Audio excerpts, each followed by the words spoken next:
very much, Roy and Tiffany. So, welcome everybody to a packed house, and welcome to the debate from open values to burqa bans. Have Europeans lost their habit of tolerance?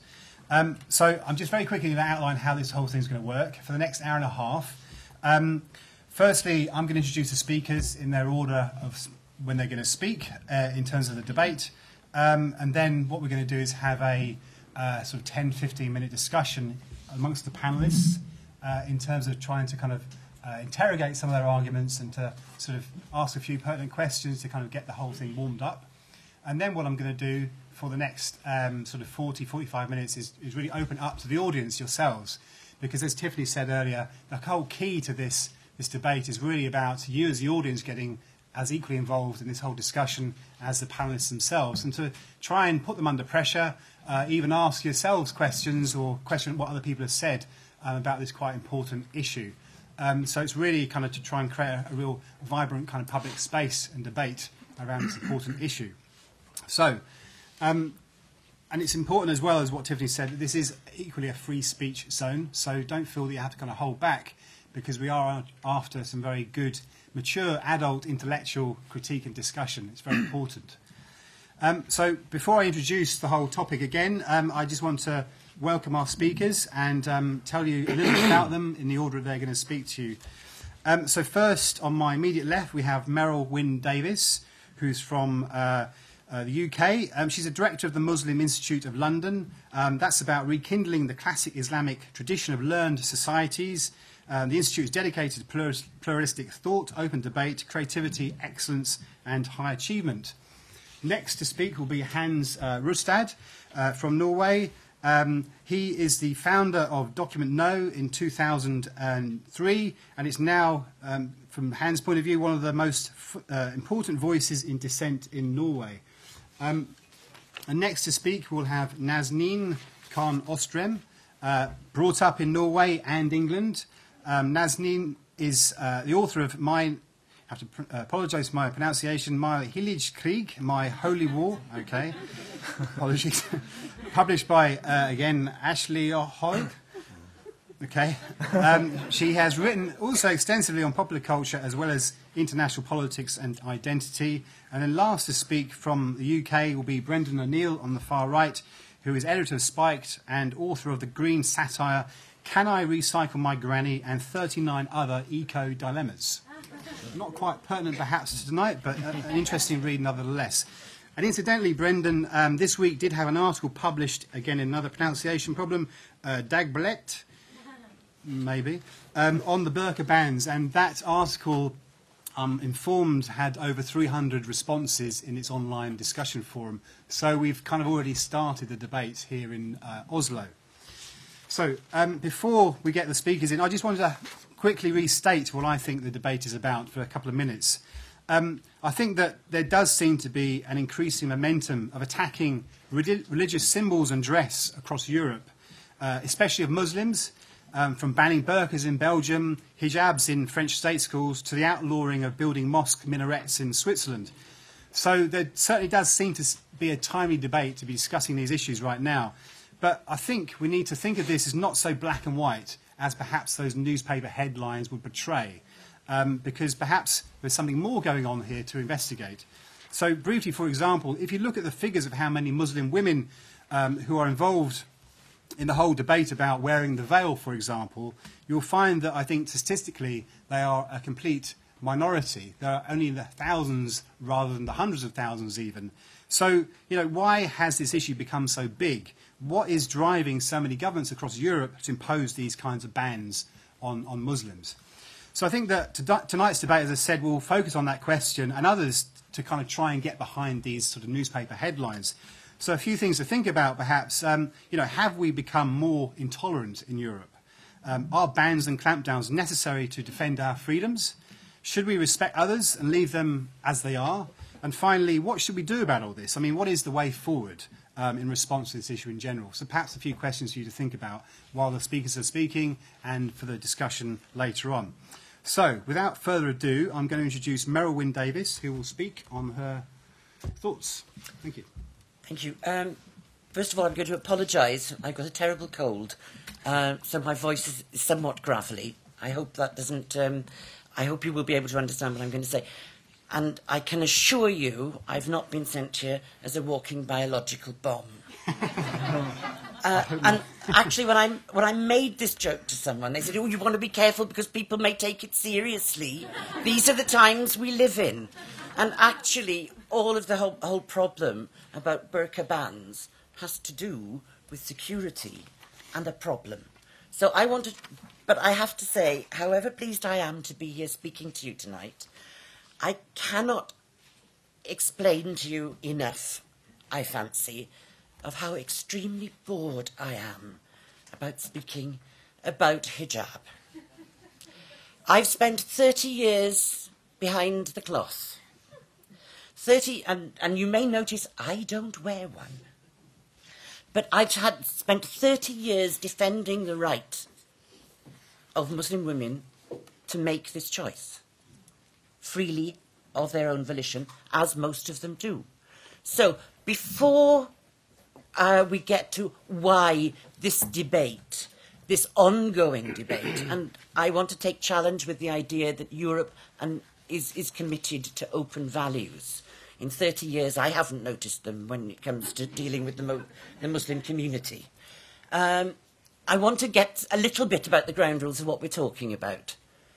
We are talking about a piece of cloth. This piece of cloth has no moral content. It has no opinion. It doesn't decide anything. It doesn't do anything. It is a piece of cloth. Now, what can it be called?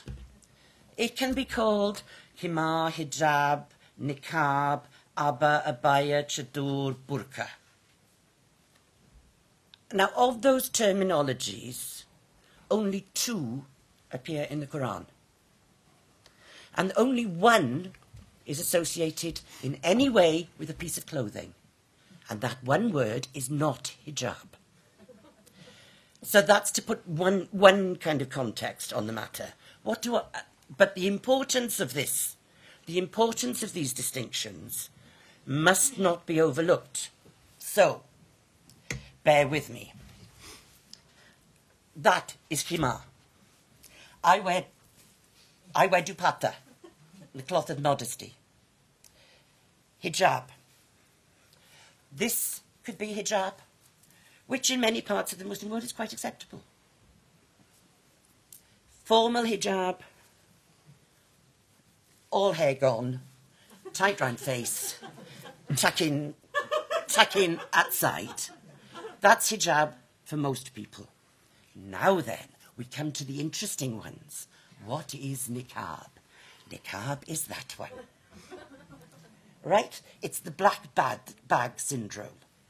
Now, when non-Muslims are talking, what do they think is the most religious form of this damn piece of cloth? That is what non-Muslims tend to associate with authority and religious formality.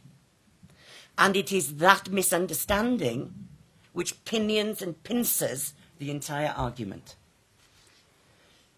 So every Muslim woman in the world, and there are enormous ranges to the way in which Muslim women dress in different parts of the world, the way in which they observe their religion and have interpreted their religion. And yet it is one single motif that defines and pinions debate everywhere. And that is our dear friend, the black bag. Muslim women, the majority of them, do not live behind a black bag. But it is the ability to define the terms of argument that are the most important thing.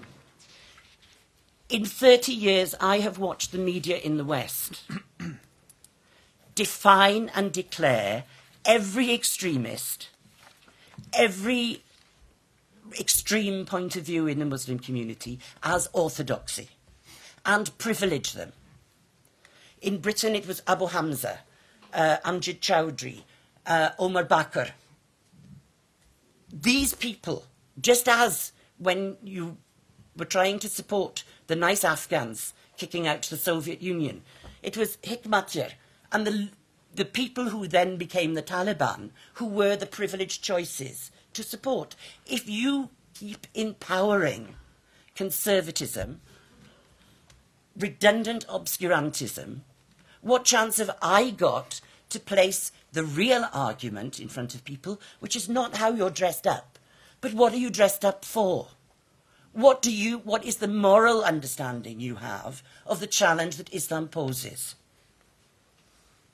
I cannot, and also, how do I then go on to say, what is the contribution that Islam can make, and Muslims freed to debate what really is of matters, what contribution can we make to the dilemmas and the problems of Western society? How can we work together to make a better world?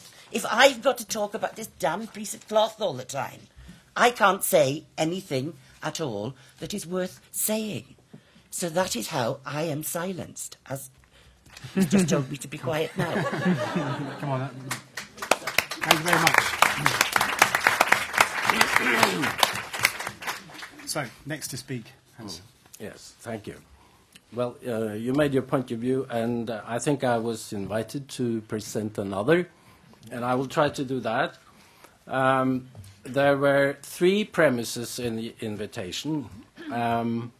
Islam is a central part of Europe in a positive way. From this flows constructive dialogue and burqa ban as a breach of Enlightenment values. Well, I happen to disagree on all three accounts because Islam is not or was not a central part of Europe. It has become one in present-day politics, but in a very controversial sense, to put it mildly. And in my mind, the burqa ban is not encroachment on Enlightenment values. On the contrary, it is an affirmation of Enlightenment values. How did we end up in this situation in such contradictory perceptions of reality? It is not only the Muslims' fault, it's not even their fault primarily. I would say it's the fault of Western elite that has fallen in love with social utopia and do not care to check reality. The false promise given was that Muslims could live out their culture in Europe, not paying any attention to the people, to the way of living here, way of life here, but living out a pre-modern or anti-modern culture in a modern society is bound to cause friction, and this is what is not now happening. And that was only a matter of time. We now see a reaction is setting in. You can call that right-wing and all kinds of derogatory terms, but it is happening, and I think it is far more fundamental than right-wing, because it's actually a people's revolt that's been brewing for a very long time. And you should be very happy that is still contained within the political process. This is very important. The Swedish Democrats, Freedom Party in Netherlands are all working within the parliamentary system. If you suppress those forces, it may take other forms. But there is no hiding that there is a growing divide between the native populations of Europe and Muslims.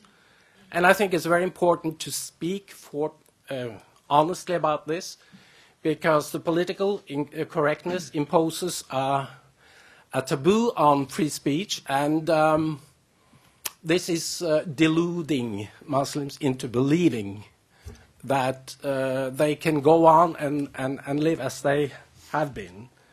And I don't think they can. the Muslims and those Europeans that I speak of do have they have a common interest in speaking the truth to each other. And then you will learn that what I call the real Europeans will never accept burqas, hijabs, or niqabs on girls or women, because it's so contradictory to all our values, what we cherish, what we fought for over many centuries, as a matter of fact. Those dresses catch the attention because they are so hard to ignore. They are so conspicuous, and they cry out, I'm a Muslim woman, look, I'm different. And this is a message to me of extreme dichotomy, of us versus them. And now we come to the point that this phenomenon called cognitive dissonance. Because if you dress out so differently from the rest of the environment, and then you cry out and say that you are discriminated against, and you demand to be treated like anybody else, this is a kind of schizophrenia that is very grating on... Okay, 2 minutes left. No, 2 seconds. No, 2 minutes. Come on. 2 minutes, thank you. I'm trying to say that this cognitive dissonance, that you want your privileges and then you cry out for not discrimination, is a way of double communicating with the Europeans, and they have slowly taken cognizance and learned that this is this is driving them crazy. So yes, because it's a contradiction. It's a contradiction in terms, actually, of wanting a privilege and not being discriminated against.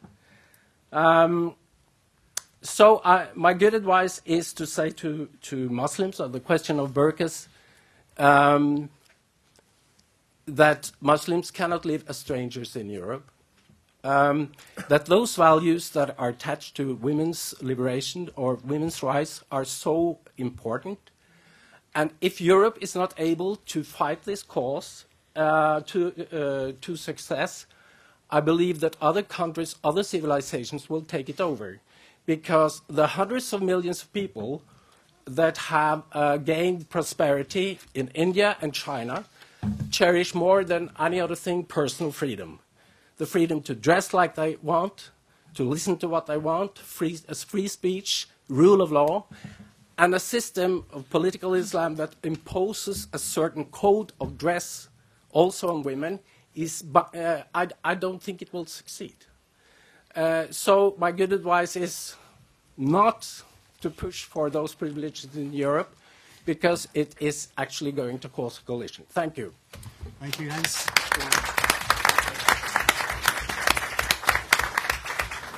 Okay, Nazneen. First and foremost, thank you to the British Council for inviting us to this interesting debate. I'd actually like to start by sharing an experience I had with a Norwegian paper about a year ago, which I think illustrates what kind of climate the current debate about the burqa exists in. I was contacted by a journalist who wanted me to share my thoughts on the following question. What would happen if Muslims became the majority in a Norwegian city? I have to say I was slightly baffled when I got this question. Was this at all a relevant scenario? And if so, what would actually entail? Being what politicians probably like to describe as a successfully integrated immigrant, I was slightly disturbed by the question, and she might as well have asked me what would happen if Martians took over Oslo. But seriously, the reason I became upset was firstly that the actual idea that Muslims would become a majority in any Norwegian city is very unlikely. And secondly, which bothers me the most, so what if Muslims actually became a majority in a city? Would actually anything drastically change? There's no doubt for me that this question actually reveals popular and very stereotypical notions of Muslims, that we actually represent values that clash with Norwegian values. Additionally, this is also an extension of the idea that Muslims represent otherness and therefore also represent a fundamental danger to the Norwegian way of living. This seems to be the very premise of this question. I became quite upset and answered her quite shortly, and I was quite clear. My answer was, nothing will happen. I find your question actually quite deeply disturbing. Muslims are like most people. It doesn't matter what religion people belong to as long as they follow the Norwegian laws. The only thing that would change would be if the majority of Muslims in Norway became radical Islamists, which we know is a highly unlikely thing. And your question is brought out of an idea that Muslims actually represent other values and would like to enforce a different set of laws, which absolutely is not the case. This article was published on an online version of this newspaper with the following introduction. Will Friday become the new Sunday? Will the Norwegian foreskin disappear? Will we have to celebrate Eid instead of Christmas? And will North Pakistan be a more appropriate name for Great Britain? These questions might be quite silly and childish, but they are actually, and they do represent a real fear that we need to address in a serious manner. I would say that this incident, what I experienced, is highly representative of what seems to currently be a more accepted notion that Muslims are fundamentally at odds with universal ideas about human rights, gender equality and freedom of speech. But is this really the case? I do not think so.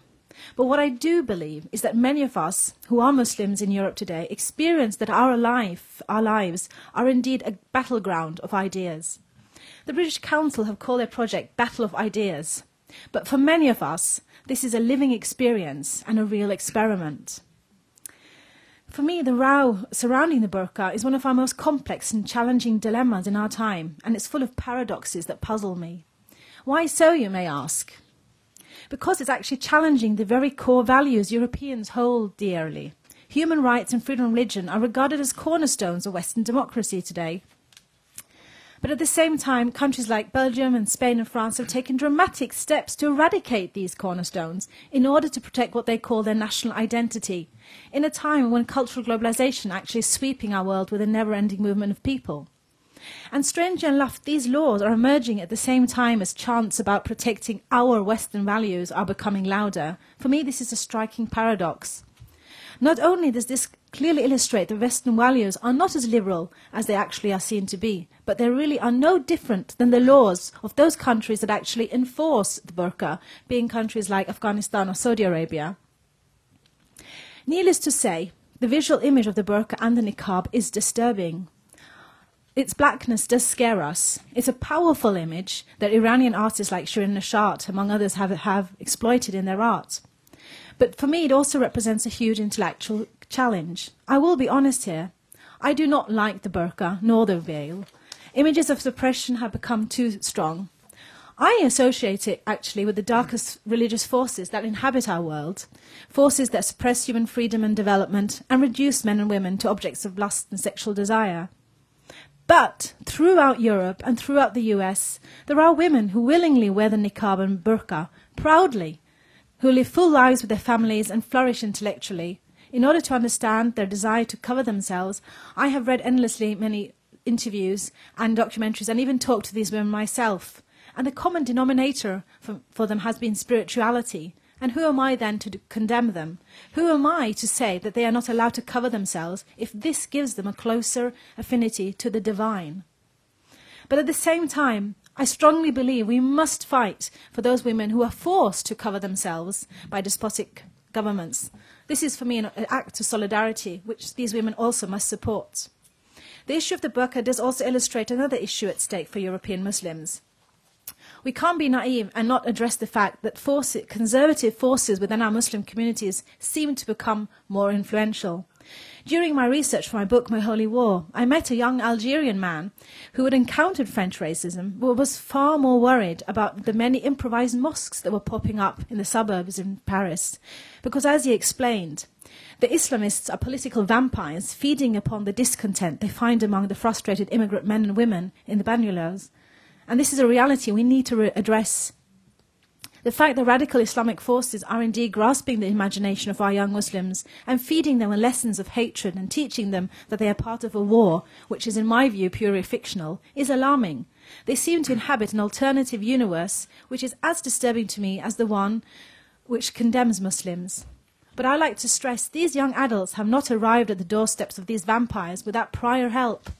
Their distorted imagination, to borrow a concept from Merryl and Davies, and their notion of belonging to this space they actually inhabit, being Paris, London or Oslo, is created by the nationalistic rhetoric of these very nation-states, who through their laws are making it clear who belongs and who doesn't.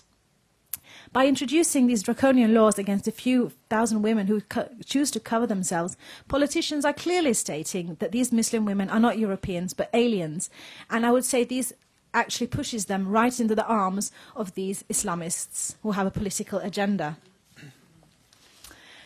To sum up, okay, the question posed, has Europe lost its habit of tolerance? I'm not sure Europe ever has had this habit. The Balkans is a part of Europe. The war which took place there with ethnic cleansing as one of its modus operandi surely shows us that the seeds of hatred also belong in the European psyche. And in the manner in which the Roma people are being treated in France today also seems to distort the view that Europe is tolerant. And needless to say, the stories of World War II are living with us. So I will conclude and say that Europe needs to take a critical view of herself and ask if she's able to embrace the complexity our contemporary world actually represents. Thank you. Okay, thank you, Nazneen.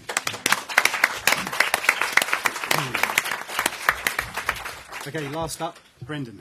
Thanks. There's no question in my mind that tolerance is under threat today. I think this key Enlightenment ideal, possibly the most important and radical Enlightenment ideal of all, is being assaulted and seriously undermined across Europe. But it's being undermined not only by governments and thinkers who want to ban the burqa, but also by some of those who defend women's right to wear the burqa. Tolerance is being denigrated firstly by those who refuse to tolerate the burqa, but secondly by those who defend the burqa in a very shallow, relativistic fashion, and who clearly don't have the first clue what tolerance really means. So tolerance is currently suffering a kind of double whammy attack.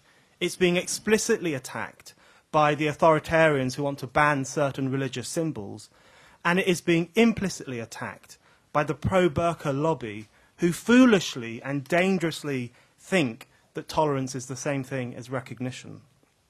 But let's take the first camp first, the burqa banners. The great irony, and we heard some of this from Hans, the great irony of the French government's restrictions on the burqa, and to a certain extent the Belgian government's, is that they have been presented as being in the tradition of the Enlightenment. This is about liberating women from oppression, they say, and therefore it is a good, enlightened, Voltaire-ish thing to do. But in fact, banning a religious garment is entirely counter to the spirit of the Enlightenment. Because what these authoritarians forget is that the Enlightenment sprang from a defense of religious liberty. The Enlightenment has its origins not in any attempt to wipe out minority religious symbols, but in a passionate belief that minority religions should be protected from state intervention, censorship, and oppression. So in fact, in calling for the state to restrict a certain form of religious expression, these pseudo-enlightened censors are doing something that the original men of the Enlightenment would have considered to be quite despicable. One of the most important early texts of the Enlightenment was a letter concerning toleration by the English liberal philosopher John Locke, published in 1689. And it's easy to forget today how radical that letter was when it was first published, following the Inquisition and various other attacks on so-called fake religions and heresies. And Locke had to go into hiding, he had to go into exile for calling for the following: the toleration of those that differ from us in matters of religion. For saying that, he had to go into hiding. And Locke argued that the civil authorities, the government, have no right to, quote, prejudice another person in his civil enjoyments simply because he is of another church or another religion, unquote. And he wasn't defending these minority religions because he liked them. In fact, he hated most of them.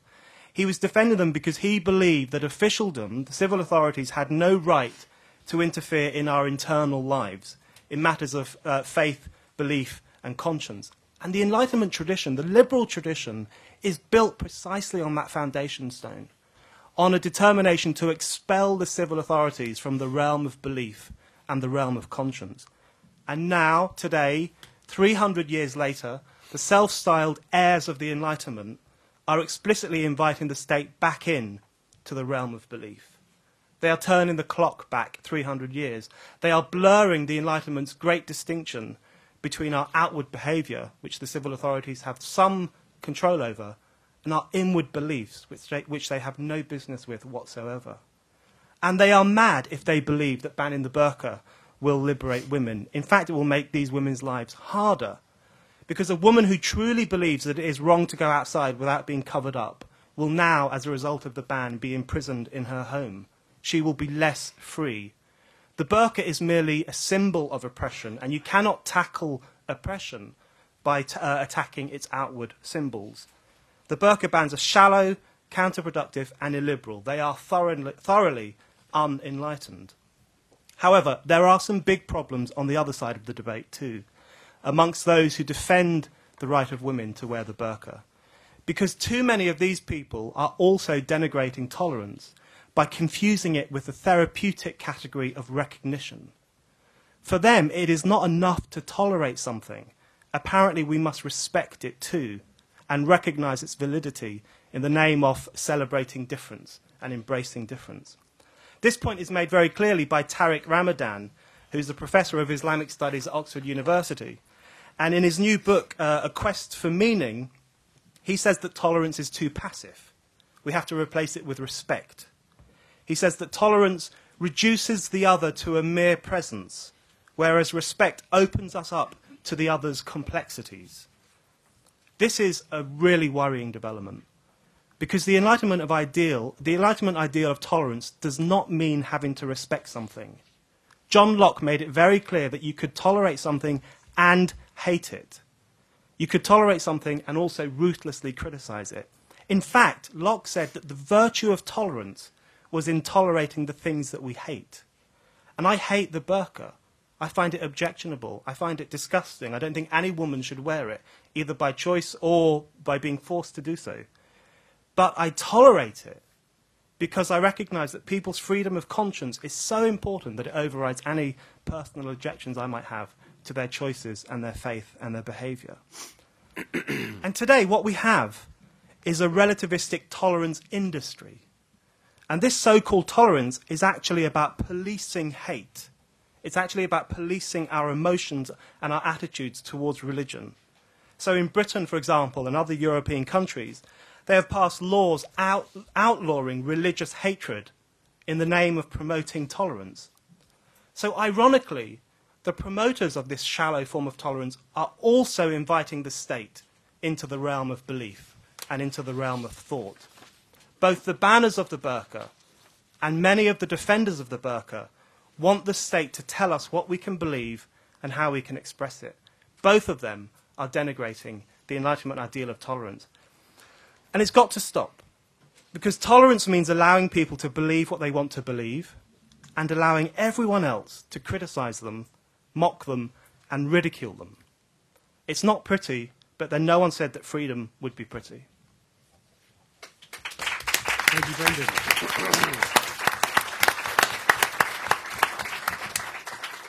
Right, as I said, I just want to have a brief kind of panel discussion to kind of get the debate going. And from my own perspective, I'm not necessarily an expert in this issue, so I'm going to ask some fairly, perhaps quite simple and direct questions just to sort of see what the panellists think. But then you can come back with your own nuanced arguments as well. So, look, Merryl, I mean, firstly to you, you living in Britain, why is it that, for example, in the UK, we don't have a ban on burqa, and in the rest of Europe, they're moving more toward that perspective? Calm down there now. You may very well be getting... One of the big things in Britain was our Home Secretary when he was Home Secretary, who later became our Minister of Justice, saying that he wouldn't tolerate, he felt very uncomfortable if a Muslim woman wearing niqab came into his surgery to talk to him. Clearly, a woman wearing a niqab, because this is a symbol of the oppression of women. Now, let's get a little perspective on this. By definition, a woman going to consult her member of parliament is not living in seclusion and cowering, however she's dressed. And I think that this all the time is where we're getting hung up on things. Firstly, there are just as many complaints about hijab, niqab, burqa, you name it, in England as there is anywhere else. The Muslim community has got itself hung up on this because so long as you are being restricted in what you consider to be your right to make choices for yourself, you feel a contributory part of society. So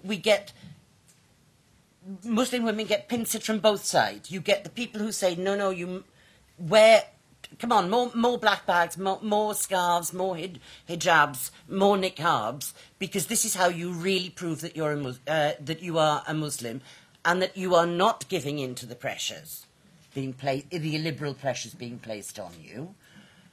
And then you get the other people who say, but the minute you do that, you're trying to stand out and you're trying to be different, you're trying to claim freedoms which don't belong to you.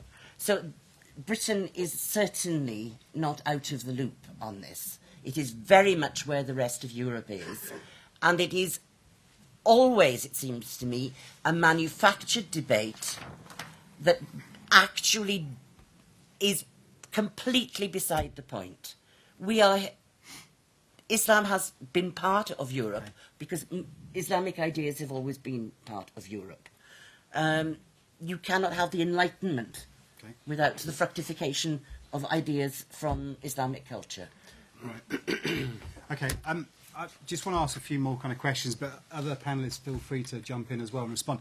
I mean, Hans, both you and Brendan have started out obviously talking about the Enlightenment, but from two very different perspectives, as far as I understand it, because you are, for the ban effectively, and you've sort of equally sort of defended it from an Enlightenment perspective, where Brendan has obviously taken the very opposite view. I mean, how would you explain that to me? Because I'm not quite sure how it works out that way.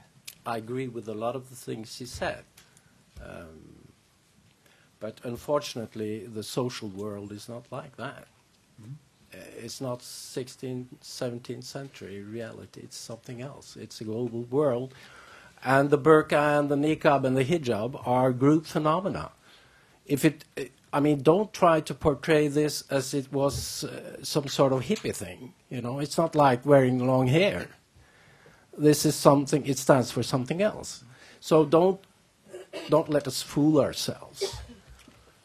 Because you see certain things happening in the social environment. And we've seen this over time, and it's happening in Norway, that even young girls starting to wear the hijab. And some socialist politicians here in Oslo actually took up this as a debate last winter and said, this is worrisome. This is a very worrisome development. Mm-hmm. And some called for a ban. Mm-hmm. But then they shrank back. And I think that what you say, this attention about the burqa, is a sort of common denominator. Like Nazneen said, she was interviewed, she had this question. Even some of the PC liberal journalists, academicians, are deep down very worried, but they are afraid. They hide it even from themselves. And it comes out sometimes when they hear statistics like, in 5 years, Norwegians will be a minority in a big part of Oslo with 130,000 people. Okay. Right. And this is how it is. If you ignore it, if you think it's laughable, I think you should look out. Okay. I mean, feel free to come in if you want to. Otherwise, do you want to come back to that? Yeah, I agree that today is very different from the 17th century in the sense that today is better, and it's actually easier to be tolerant, because in the 17th century it was really hard. There was serious religious conflict in Europe, and religious groups were seriously oppressed and had huge problems, which is why Locke had to go into hiding for saying that they should be tolerated. So we don't face those same problems today. We don't face bloodshed or conflict or anything like that. So it ought to be easier for us to tolerate religious groups that differ to the mainstream. I think when Han says that wearing the burqa and wearing the niqab is not a hippie thing, actually I think it might be a bit of a hippie thing, because what's really interesting in Britain, and I'm sure this is true in other Western European countries, is that the young women who wear the burqa and the niqab tend to be second and third generation immigrants. Their mothers didn't really wear it. They kind of wore mostly Western dress or moderate Muslim dress because they were interested in integrating into society. And it's young British women. When I do speeches at universities in London, the women who turn up wearing the burqa and the niqab are women who were born in London, who were raised in London on top of the pops and Coca-Cola and everything else. They are very, very Western people, and so I'm very interested as to why they wear the burqa, and I think it is a hippie thing. It's a dropping out thing. It's a way of signalling your difference to the mainstream society, and that's really interesting, because I think what that illustrates is that the key thing that's changed is not that Muslims have all gone crazy and become radical, but there is no centre for them to integrate into. There is no Western ideal for them to say, yeah, that's really nice. I like the idea of that. I'm going to start dressing like you and becoming like you, which is what their mothers and their fathers might have experienced. So it's the absence of a Western project which is the problem. And to project that onto Muslims and to say you're the problem is to get things the wrong way around. Okay, I want to pose that question back to you as well, Nazneen, as well as answering the general point about the Enlightenment, because isn't this really just a question of not about religion per se, but more about kind of identity politics? So it's kind of about perhaps young girls in Western society, like you might have found in Britain in the 70s or 80s, wanting to be a punk, wanting to kind of rebel. So they take the nearest form of identity that kind of represents that rebellion and they go with it. So it's not really perhaps about Muslim issues full stop. It's what they find nearest to them to fit to their outlook.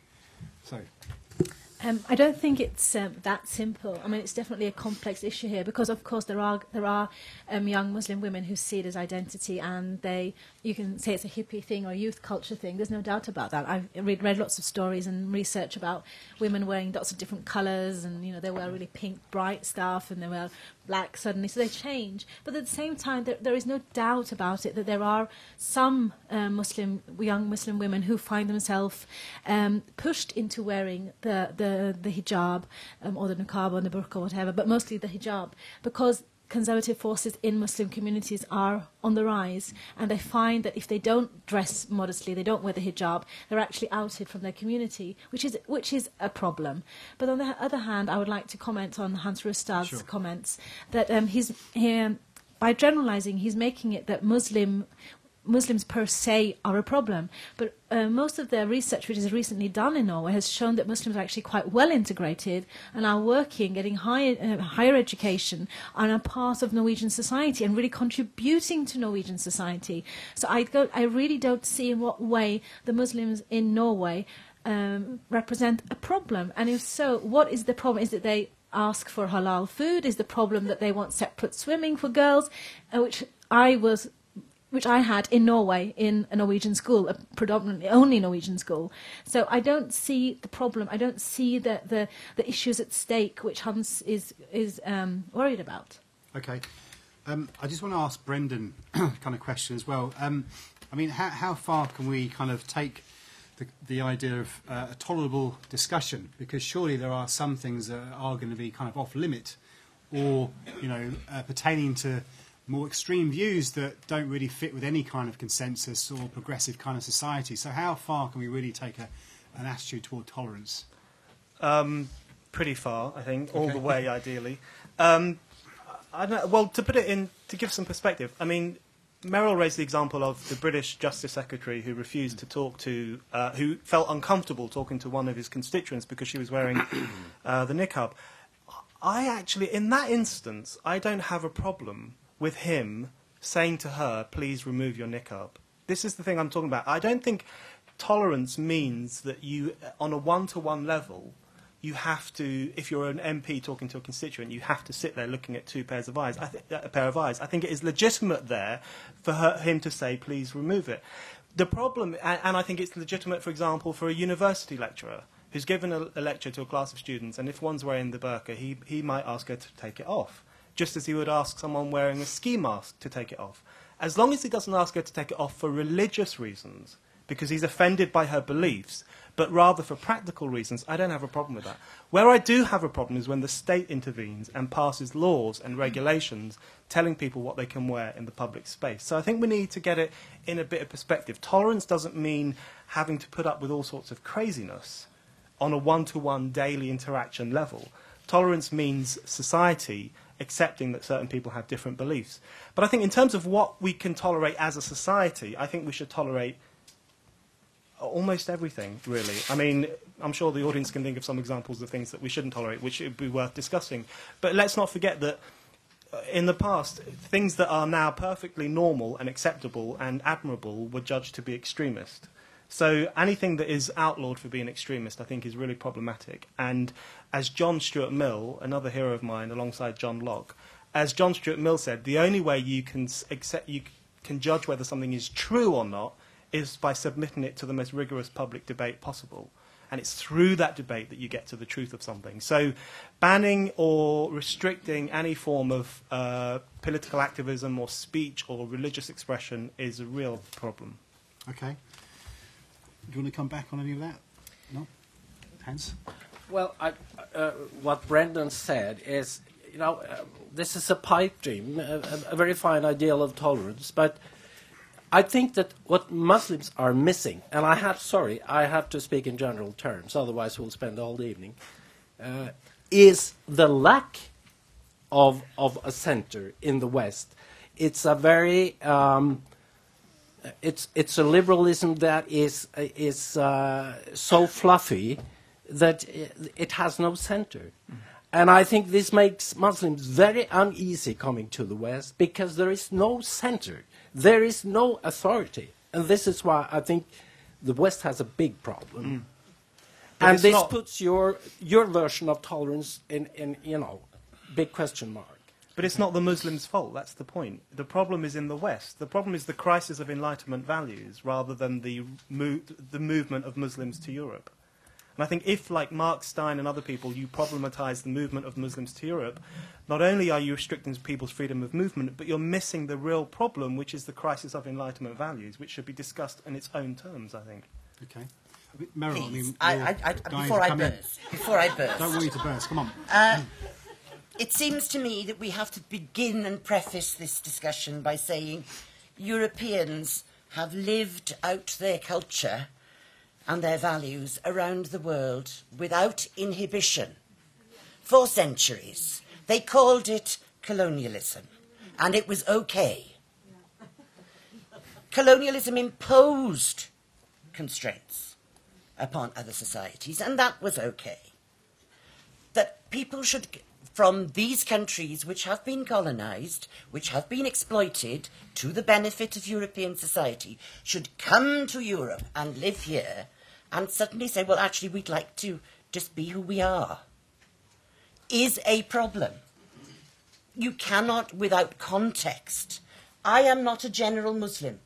I am me, as is every other Muslim. We are not to be defined as a job lot according to your perceptions of who and what we are, because your perceptions are nothing that I recognise as anything to do with me or most of the Muslims that I know. And that's the problem with it. You are defining me as a problem. And that I cannot accept, because that is not tolerance, that is not liberalism, that is sheer continuity of imposition.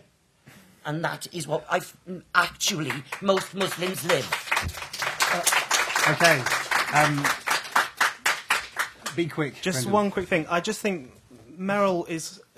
I agree with much of what she said, but you're deluding yourself if you think Muslims are coming here to be who they are. Because we're often talking about second and third generation people who were born here who become something else. And you have to face up to that problem. This is an identity that they adopt for various different reasons. This is not who they are.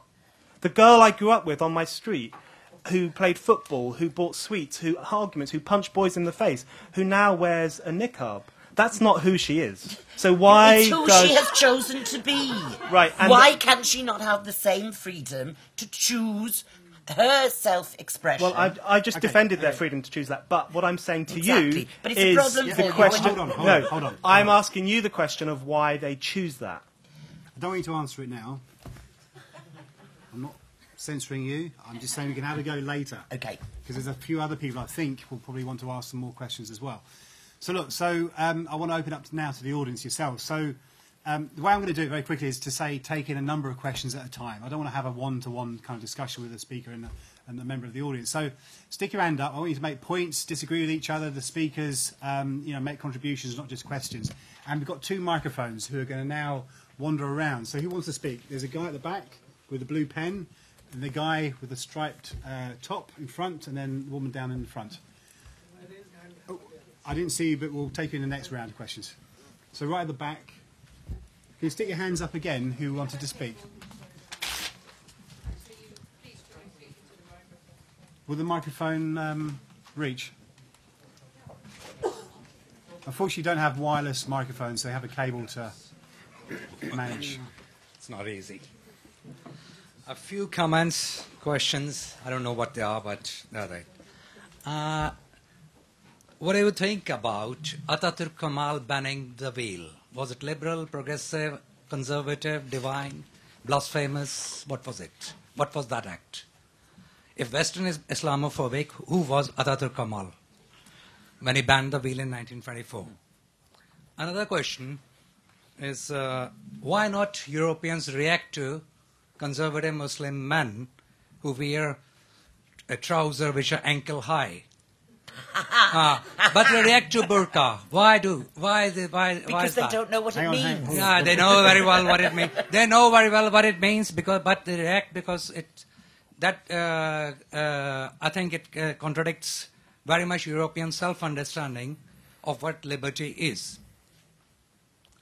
Another thing. Okay, not too many more questions. No more questions? Well, one more. Just make One it more. quick.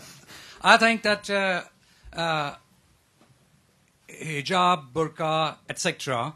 is more of a political uniform masquerading as tradition. It solves, I think, hippie problem and other problem. That what it is, that people choose themselves. It is more. What I think it is more of a political uniform masquerading as tradition. Okay, thank you very much. There was a guy in front of you with the. There you go.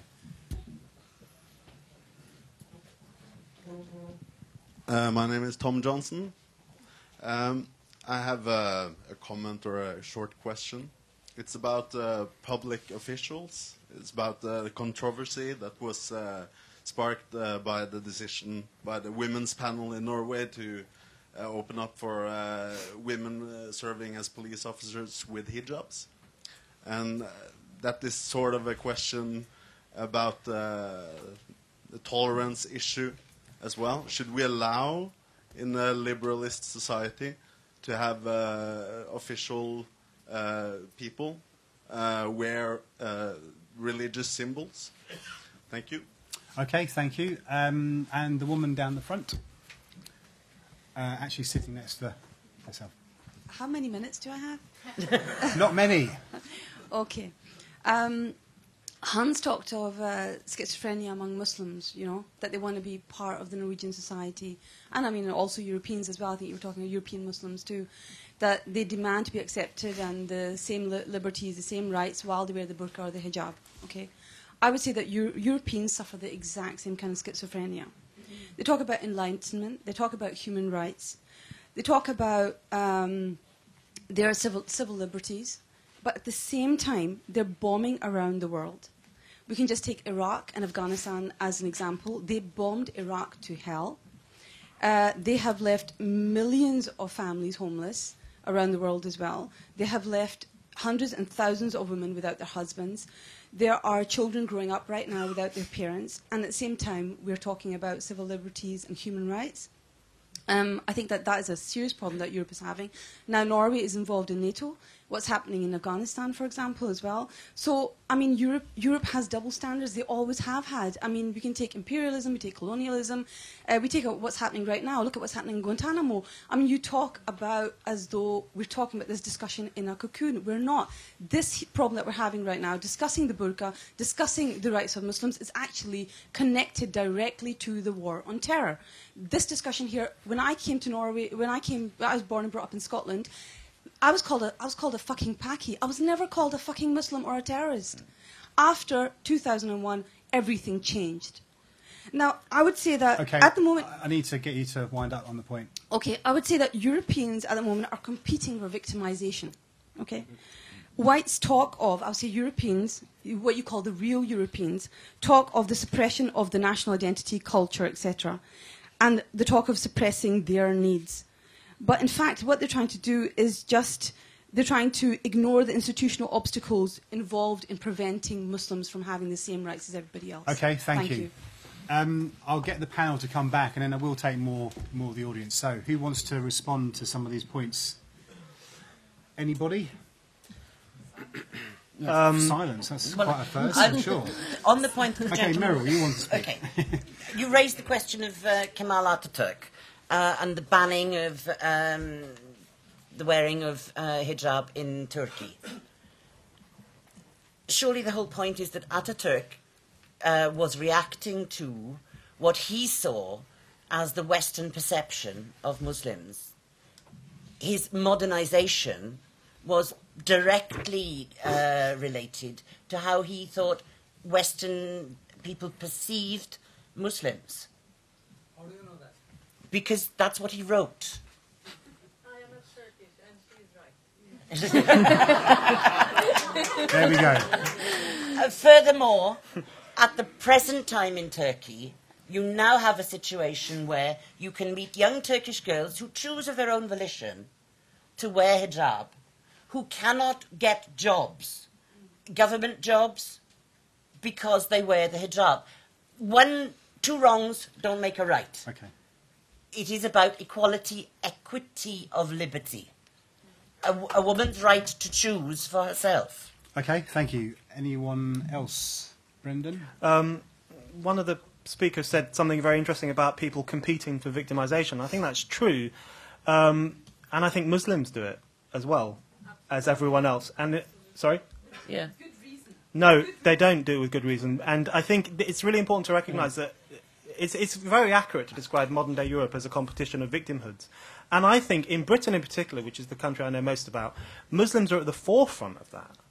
And they publish reports non-stop about how many times they're being beaten up and spat on and called names. And I've looked into these reports in great detail, please believe me, and things are exaggerated, things are pushed too far. The hatred of Muslims in the West is not nearly as strong as Muslims would like us to believe. And the problem is, again, I'm coming back to the same issue I was discussing with Hans, the problem is not Muslims themselves. It's the culture in which we all live, where you win authority through being a victim.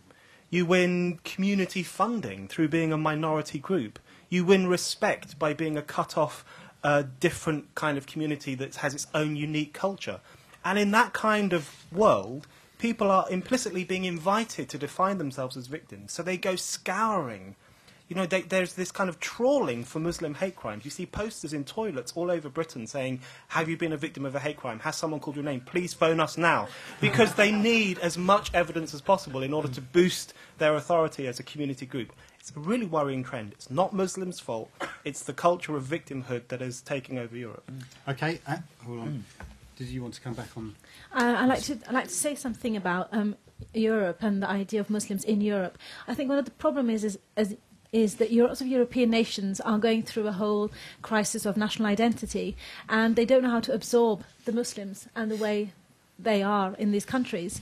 And I think one of the problems, if you look at America and Europe is always clinging to their nostalgic past. They don't see ahead. They don't know how to absorb the new ways of thinking, the complexity which arises. But they continue with this nation-building idea. And I think the idea of nationalism, which is actually sweeping Europe, is very dangerous, and it excludes people instead of including. So we need a new way of thinking of nation building. And I think I have to say I think Europe has a lot to learn from America when it comes to including citizens. And I think it would be very interesting. I mean, the EU is a project, but within the EU, each country is still striving for its specific national identity, which I find a big problem. Okay, Hans, did you want to come back to some of those points I made over there? Well, this is, one of those things that we come back to all the time, double standards. And I could admit freely, of course, Norway has double standards. Every country has double standards.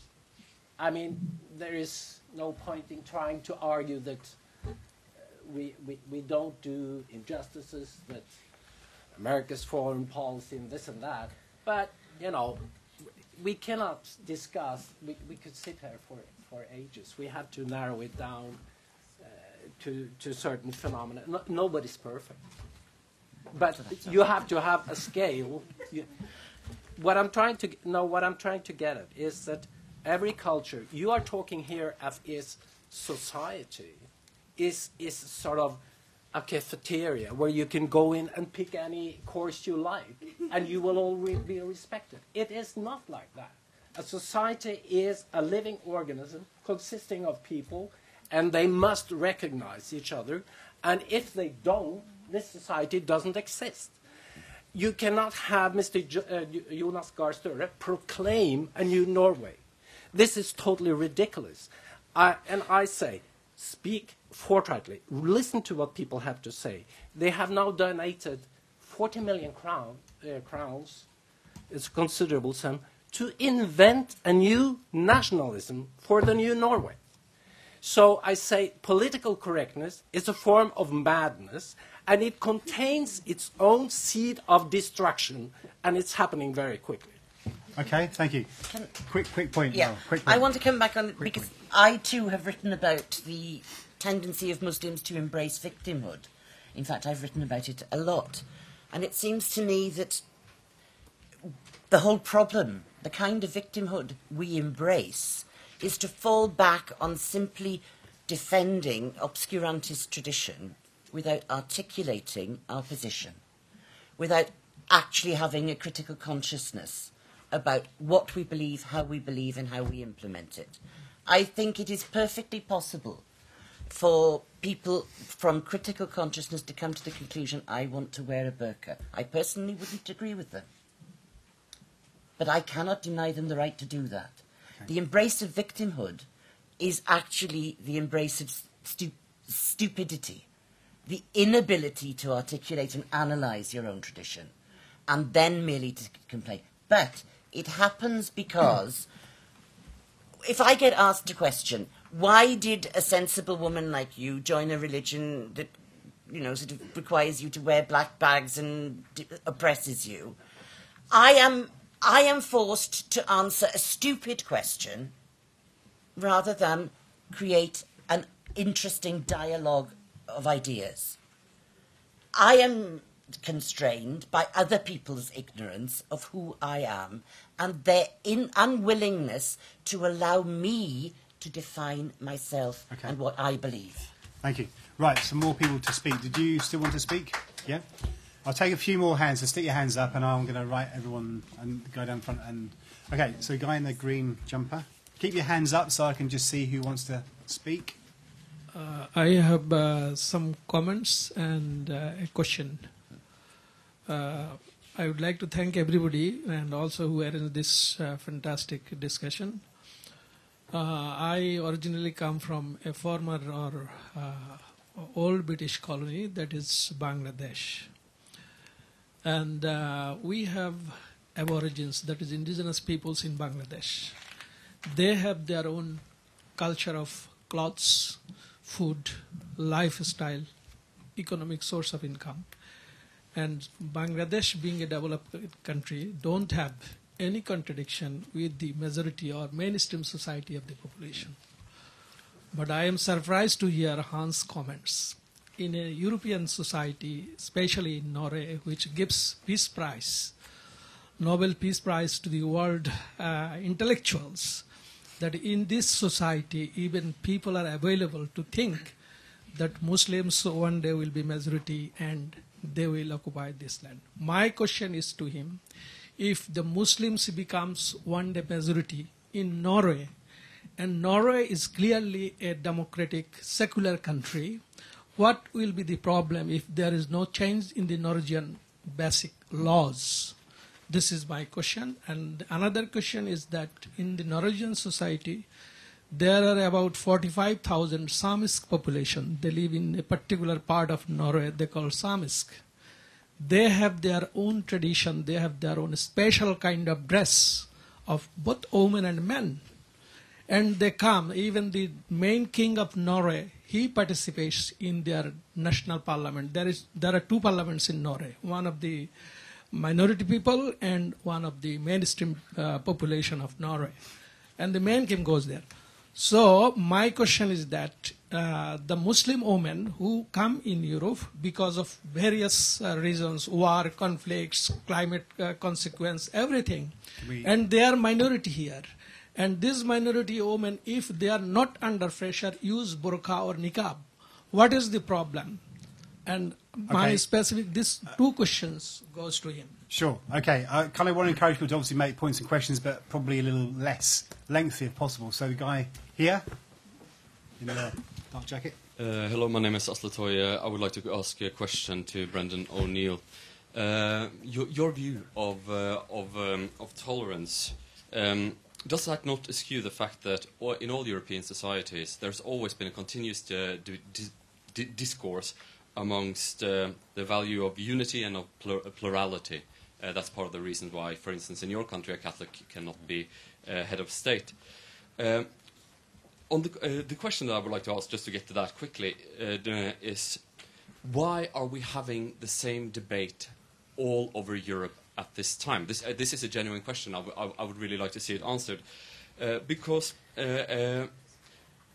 recently we saw this stunt in France where some women dressed up in was it niqabs on the top and hot pants on the bottom and paraded around in central Paris against the burqa ban. And then Bernard Strauss-Levy pointed out, why did they do it there? Why didn't they go to the banlieues? Why? Because they would be beaten to death. And that is the problem, that there is a trend towards neo-orthodoxy. Christopher Caldwell pointed out in his very popular book in Britain, Notes on the Revolution in Britain, and in Europe, that a fully 1/3 of British young Muslims think that changing from Islam to another religion is punishable by death. So there is clearly something quite illiberal going on here. But why are we having this discussion in every single European country? Thank you. The woman down the front in the cream jumper top thing. I would like to ask you a question, and it is about all that you have been talking about in this panel. It portrays for me only fear, nothing else. It is fear on the Muslim side, and it's fear on the other side. And this comes only out of ignorance. And the second thing is, if Muslims really knew their Quran, they would be the most tolerant beings on this planet. Alhamdulillah. Alhamdulillah.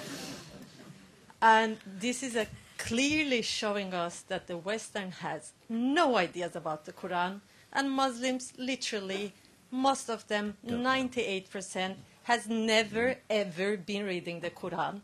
And I am someone who has been reading the Quran several times with notes, hadith. I come from a Sufi family, and I'm quite well educated in both Quran and hadith and all the Islamic rules. And I know for sure I don't see any Muslims today. And I don't see any Westerns understanding the Muslims. Okay. And the problem here, don't you think it is ignorance on both sides? Okay. Thank you. Woman down the front. Hello, my name is Farad Khan, and I think it's interesting that you were mentioning that Muslims perceive themselves as victims. I'm one of the objects being discussed here, a woman with hijab, a Muslim woman wearing hijab. And I don't see myself as a victim. I don't see myself as a problem for this society. I contribute actively to a pragmatic and a positive development of Norwegian society. So I just don't get the idea of why it is a problem that I, as an adult, decide what to wear and what not to wear, based on the liberal values that I have been raised on in Scandinavia. So I think it's about time we move on with the debate to real issues, okay, and not victimize people who don't want to be victimized. Okay, one more question, and then we'll come back to the panel. Guy right at the back. Yeah, Adam Miller from the New York Salon. I think it's a really good question, why now? And it does seem to me that it brings the question of who are we, which was asked by Samuel Huntington, who also, we'll remind ourselves, wrote The Clash of Civilizations. And I think this question goes to the heart of, it's not about whether we're Muslims or Christians or secular, it's what it means to be a citizen today. And I think why now is because there does seem to be an exhaustion of the West and Western values, and they feel so defensive, the elite in the West, that they can't cope with any small potential threat in their mind to them. It's a bit like your young kid coming with a Mohican or getting their nose pierced, and suddenly the parents freaking out and thinking this is the end of all social order and stability. But my question is, perhaps to Merryl, but to everyone, when we talk about Muslims, that seems just too generic. I mean, there are working class people and middle class. Some will vote for Conservatives and some will be more liberal. I just think those terms, you know, in the past, where I come from in Britain, although I live in New York now, people used to talk about black people, which would be Afro-Caribbeans and Asians fighting against racism, to the speaker at the front's point. And I guess what I'd like to say is, and I wonder what the panel think about this, I think in a way we need to be very offensive. We need to have the right to be offensive in that Enlightenment tradition of having tolerance with freedom, but to be able to offend one another's opinions and argue for the right ideas, and to have a bit more of a universal outlook as citizens and not get caught up in a tribal, me versus you particular outlook. Okay, thank you. So, panel, what do you think about some of those points being made? Who wants to go first? Brendan, go on. Well, just to sum up what I think about the burqa and the niqab, women should not be punished for wearing these garments, but nor should they expect society to validate them for wearing these garments. That's it. So no government should impose a law restricting them from wearing it, but also the women who wear it shouldn't expect the rest of us to respect it. That's it. That's the end of it. I don't respect you if you put something over your head, which means I can't see your face. That's the end of that. So the problem we face today is that, yes, there is state intolerance of some Muslim practices. There's no question, particularly the burqa. The state is intolerant of that Muslim practice. But at the same time, it's complex, because at the same time, Western European governments are also intolerant in the name of protecting Muslims. So, for example, in Britain, there is legislation which tells us how much we can hate a religion, and particularly it was aimed at protecting Islam. Now, that is intolerance of largely the white working class's right to say that they don't like Muslims and they don't like Islam and they think the burqa is stupid. That is state intolerance of a group of people's views, but it's promoted in the name of protecting Muslims. So things are much more complex than people realise, I think. The state is intolerant of some Muslim practices, but it's also intolerant in the name of protecting Muslim practices. And just quickly, the question of why now, I think it's because the burqa is an easy target for Western governments that have lost any sense of who they are and what they represent. Because it looks so alien, they can, by juxtaposing themselves to this alien garment, they can say, we are not that. We are civilized. We are enlightened. It's not driven by nationalism. I think that's really wrong. It's not driven by certainty of belief. It's driven by uncertainty. It's driven by confusion. It's driven by a lack of substance. So they take an easy target to say, we're not her, we're something else. Okay. I would like the panel, apart from Brendan who's just answered it, to kind of deal with that question of why now as well. I think it's quite an interesting point to kind of elaborate on. But any other thoughts you want to respond to as well, please? Any hands? I mean, I'll just go left. Yes. Anything you want to come back on? Ashibole is comparing or wishing that Europe would be more like the United States. But the same people who argue like these are the first to attack United States foreign policy. Europe is different. Europe can never be the United States.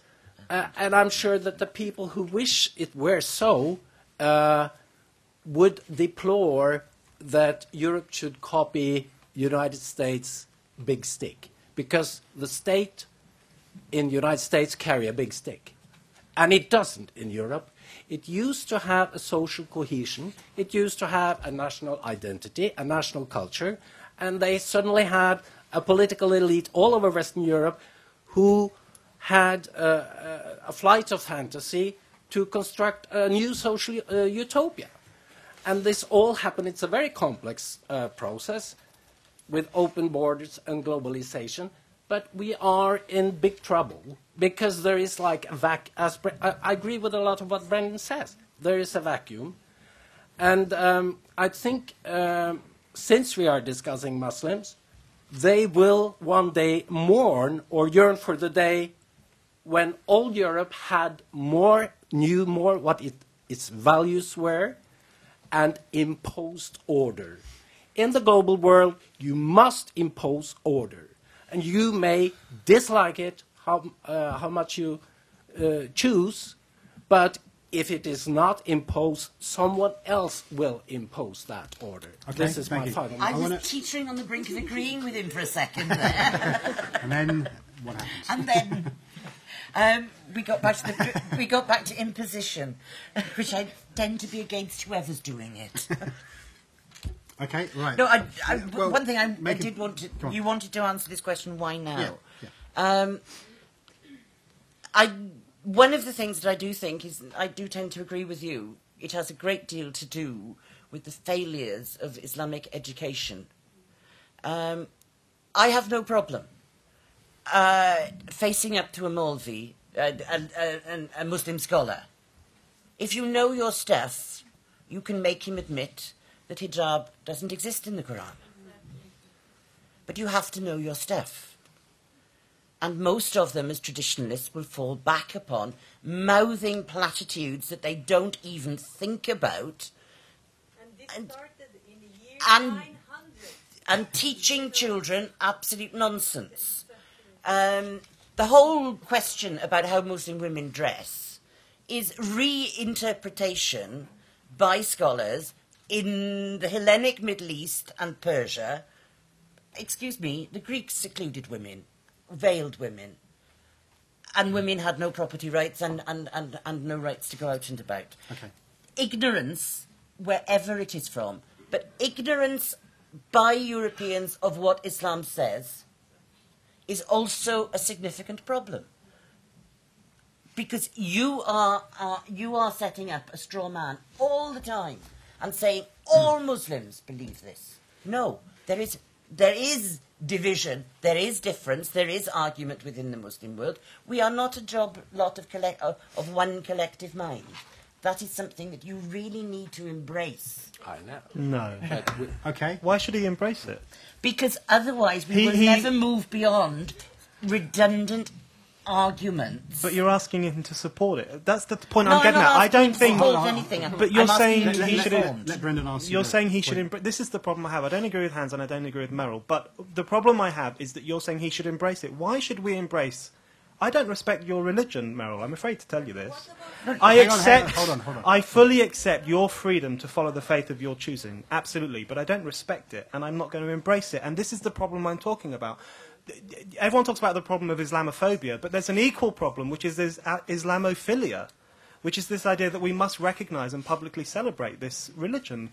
But why should we do that? Tolerance is not about restricting people's freedom, but tolerance is also not about respecting people's choices. But is it a Hold on. scientific method?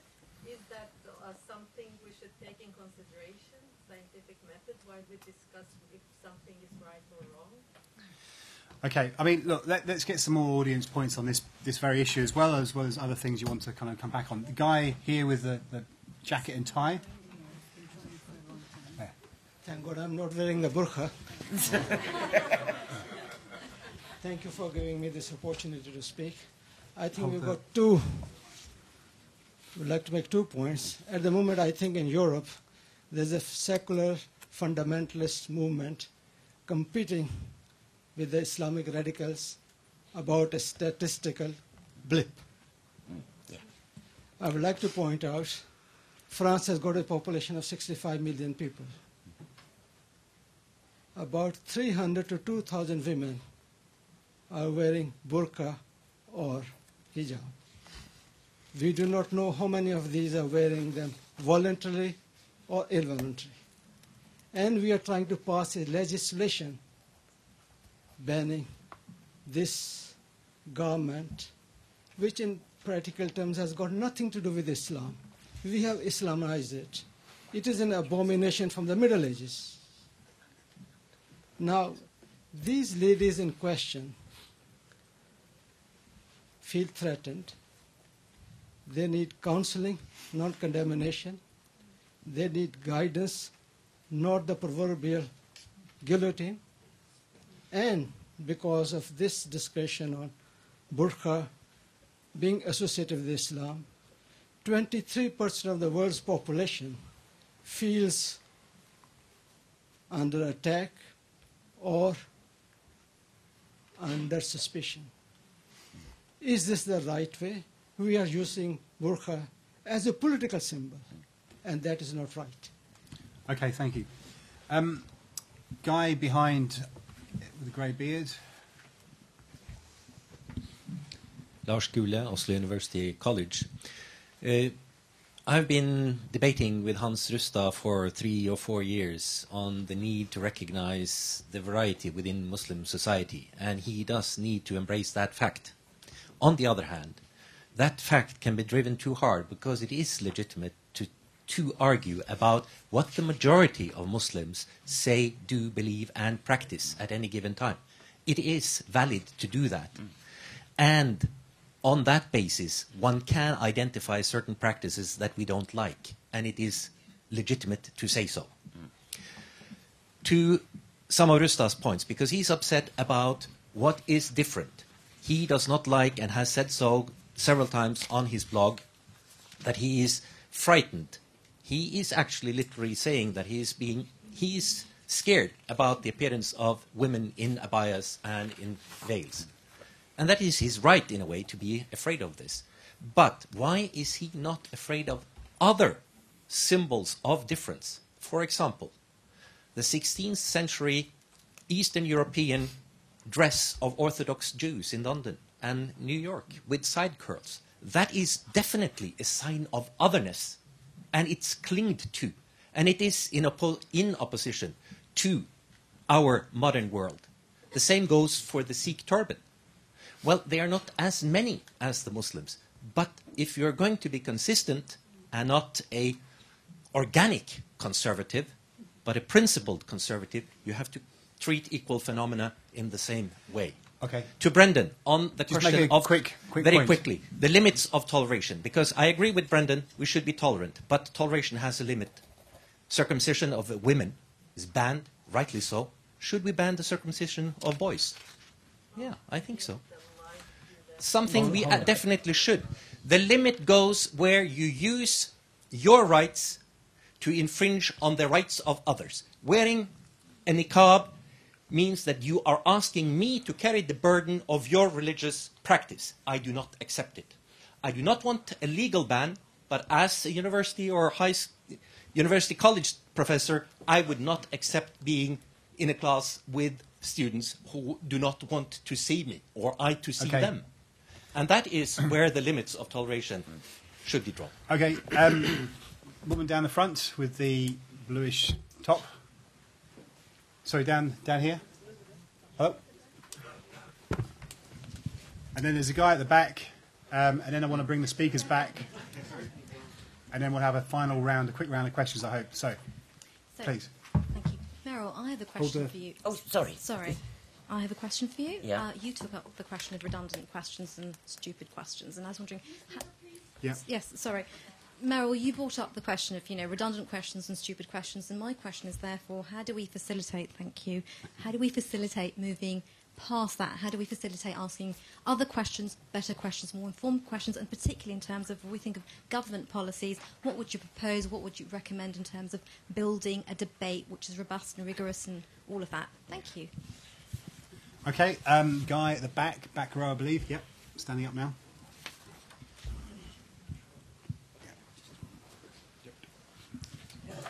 Thank you very much for the discussion here. And of course, first of all, I would like to assure people next to me that my backpack contains exactly the same thing as other people's backpacks. And the same goes with my bag of values and conscience. But here we have to consider one thing. We're to discuss burqa and burqa ban. And I think it fundamentally deals with the individual choice. And it's easy for all of us to make decisions and take positions. But once we realize that we're living in a world full of contradictions, it becomes a bit more difficult for us to take positions.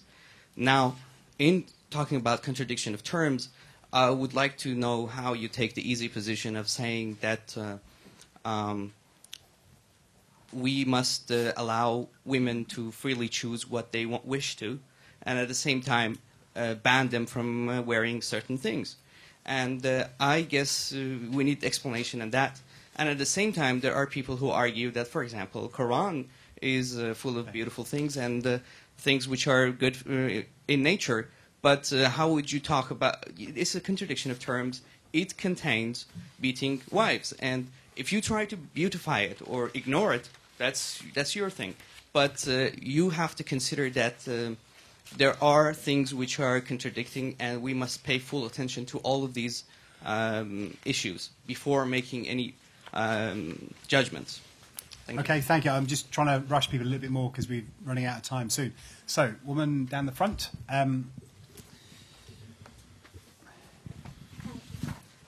My name is Mina Bai. I come from Iran, and so I just had this question: is burqa? I hear that you say burqa is just a piece of cloth all the time, but at the same time you say that it's a symbol. So I was wondering if burqa is a piece of cloth, or is it like a political tool? Because when you go to Afghanistan and these fundamentalists, everywhere they go, they force this burqa on women. Oh, sorry. They force burqa on women, and now it's happening in Rustad and in Pakistan. So obviously it's not just a piece of cloth. And another question is that... be brief, because I want to... Yes. About freedom of speech and the tolerance in Europe, I have no problem with burqa or anything. But I hear from my friends that they are very frustrated because they see these people, these artists, they draw something and they are persecuted. They go around with bodyguards. They are beaten to death and stuff like that. And at the same time, you ask them how to be tolerant to burqa. So isn't that a bit of like a hypocrisy? Because how do you answer this? Okay, thank you. Last question before I bring the speakers in, and then we'll have another, hopefully, final round of questions from the floor. So, Roy Cross from the front. 2 quick observations. I have a beard.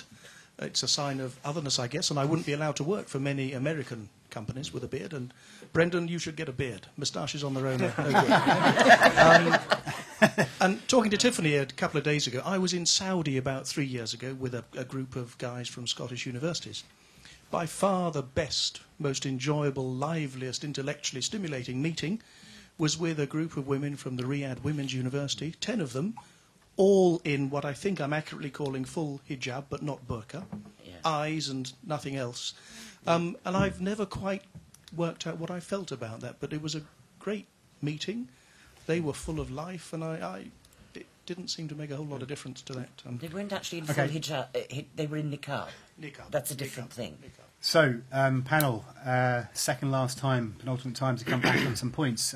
Who wants to jump in? Sorry, Nazneen, I didn't give you a chance last time to come back. So, thank you very much. I'd like just to address the question Asli Toya came with, why now? I find it quite surprising, actually, this question coming from Asli Toya, knowing that you have studied in America. And you know American foreign policy. I would say American foreign policy has a lot to do with why now. It also has to do with demographics, because it's the first time now we're seeing children of immigrants now asserting their citizenhood. They want to be full citizens, and they're seeing, as Ifit Qureshi was talking about, the enormous hypocrisy which American foreign policy has been showing. The fighting which is going on today in Afghanistan to liberate the Afghani people is something they have not asked themselves. It is something going on continuously where, for American foreign policy, is actively destroying communities and societies, and the young generations of Muslims in Europe today are fighting against this. The problem here, which I probably know you will agree with me here, is that the young Muslims today, instead of embracing what I call the liberal Islam, they start embracing the radical Islamists who are in these regions because they don't see an alternative. The reason is because Muslims are being so stereotyped and vindicated in Europe that they have no choice, that they start going towards the Islamists instead. If we were able to push forward a more moderate, a more liberal sense of Islam in Europe, which is difficult to do because we're constantly under threat, we're constantly being subjugated to hatred, we find it difficult to promote such a positive view of Islam. And I think that these things are closely linked. I do certainly think that you would see a change.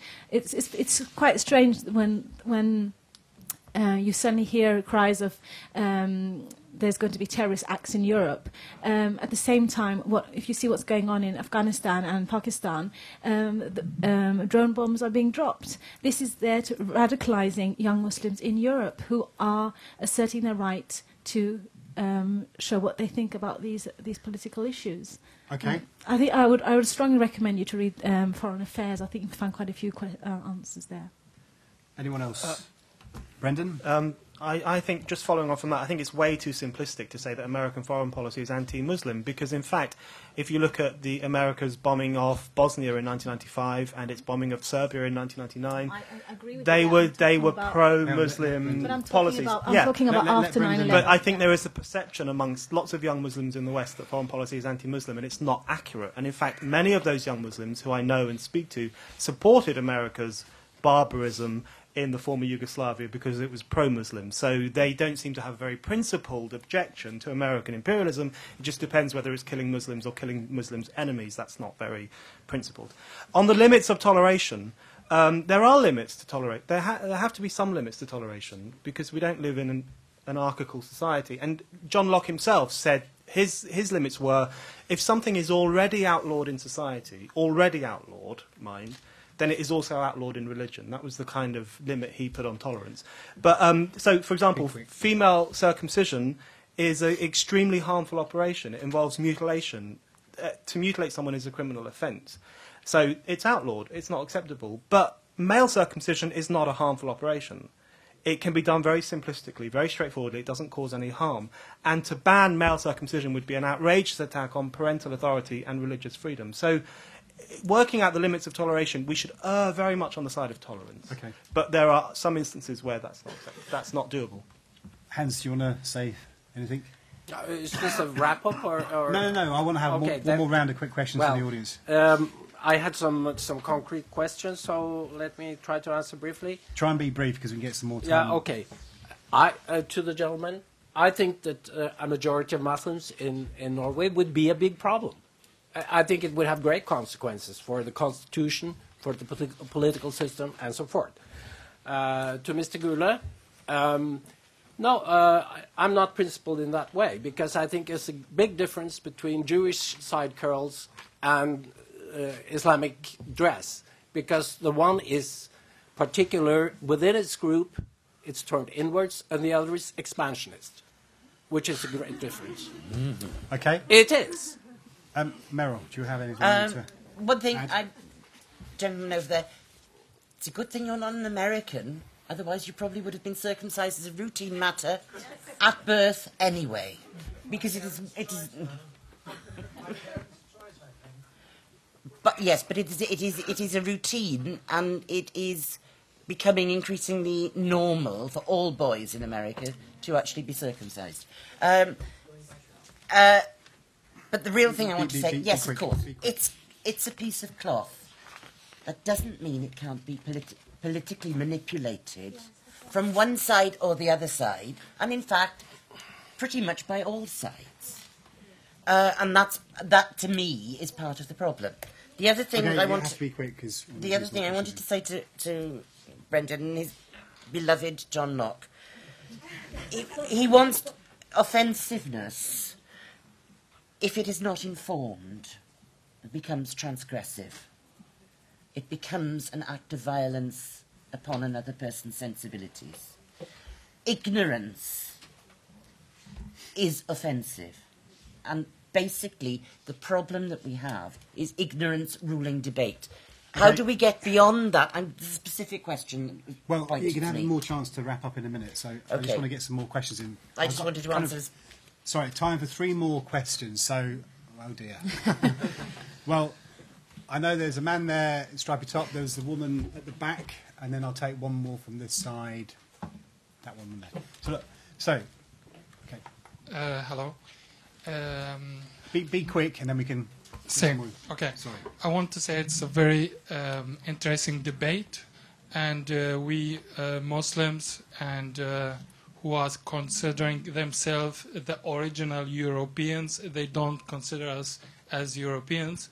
We need a debate. We need to talk about many issues. Here, I can't say that I have learned some good things here. But I want to say, what does the Europe mean with Europe? It is the geographical Europe or the cultural Europe? If we say the geographical Europe, Albania, Bosnia are part of Istanbul in Europe. If we are speaking about the cultural Europe, Islam is a part of the Spain history, a Spain identity, Spain history. Spain considers Islam as a part of history. Europe considers Spain is a part of Europe, but Europe doesn't accept that Islam was a part of Europe, and it is the same in Balkan. Okay, so, thank you.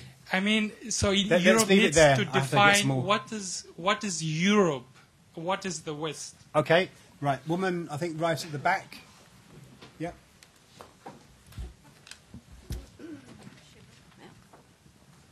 Please be brief, because I'm running out of time. I'll try to. I'm a teacher for foreigners in Norwegian and Norwegian language, and I've been so for the 12 last years. 20 years ago, I just felt I was a Norwegian and I didn't have to think more about it. But now, as a teacher of Norwegian, meeting students from 40, 50 different countries, and with the debate that we have in our country now, I feel that we are being challenged on identity. I think it was Nazneen who said it first. The important thing now, I think, is to focus on what does it mean to be a Norwegian. For me, that is important. That is my first question. Well, I have no more time for more questions from yourself. I need to take someone else in, and then I need to wrap up. Keeping my hand up for 5 times. I know. I apologise. You can berate me afterwards.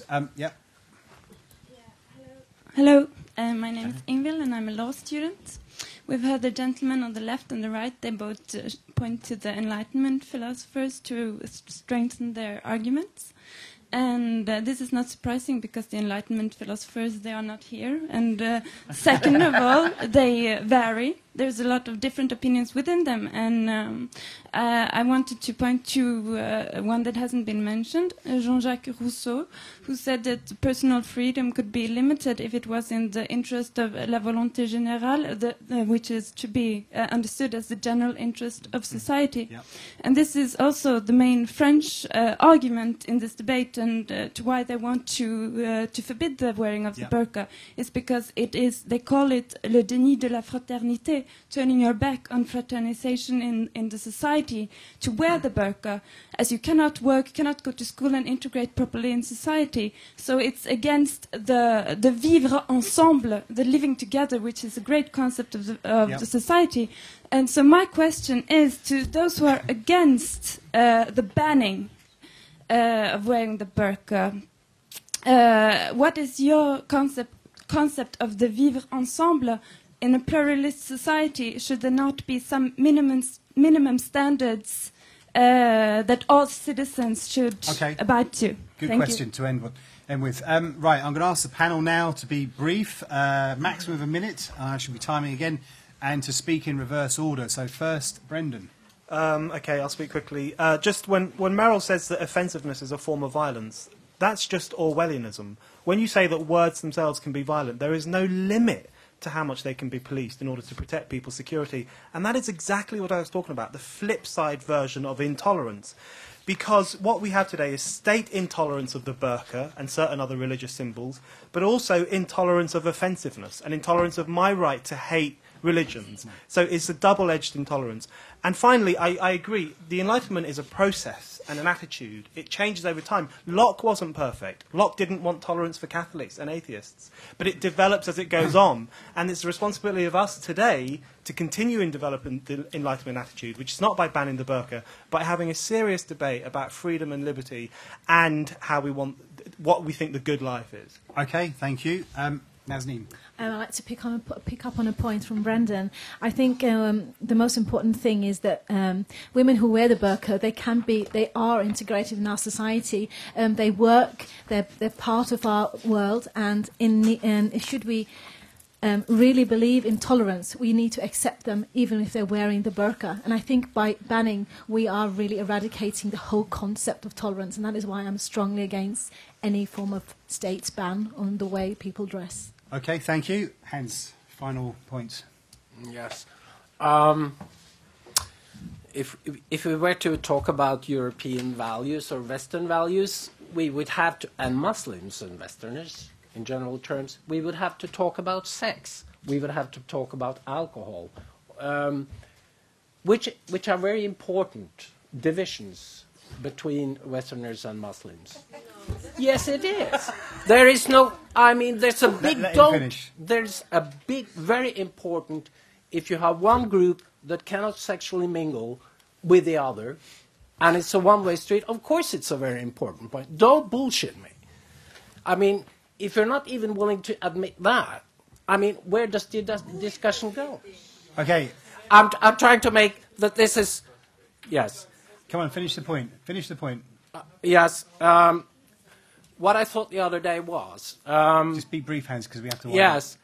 The lack of empathy. If we don't speak honestly to each other, if problems are building up in civil society, we lose empathy for the other. And this I see, you know, politicians may talk, papers may talk. If we don't speak, if we don't have an honest debate, we lose empathy. And this is the first step to serious civil strife. Thank you. Right, last, Merryl. I want to go to the question that I didn't answer Please there, be because brief. it's the perfect question. How do we get beyond the problem? I think that we have misconceived what multiculturalism is and what multiculturalism should be.